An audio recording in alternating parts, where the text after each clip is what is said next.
C'est une porte qui s'ouvre, un peu comme une métaphore entre leur détention et leur vie future à l'extérieur. Ici, 8 détenus suivent une formation à la restauration.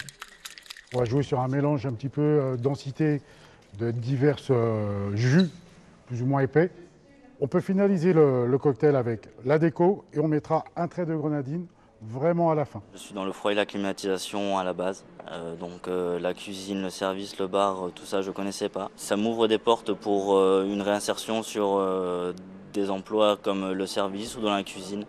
C'est très important. Je vois qu'Alain est en train de faire un exercice de flair également. Le flair consiste à manipuler des bouteilles tout en réalisant des cocktails. J'ai appris le métier un peu sur le tas, donc j'ai pas suivi le cursus scolaire. Donc il me manquait pas mal de théorie que j'ai pu ici trouver par la formation.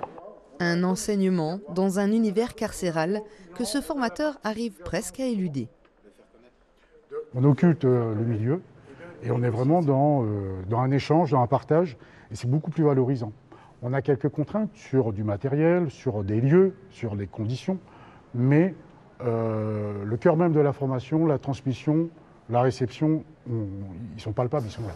Le but, prévenir le risque de récidive et inculquer des valeurs par le travail. Un petit coup de nettoyage, ça fait partie de la réalisation, ne jamais oublier. Une formation rémunérée de 3 mois pour les préparer à se réinsérer dans la société.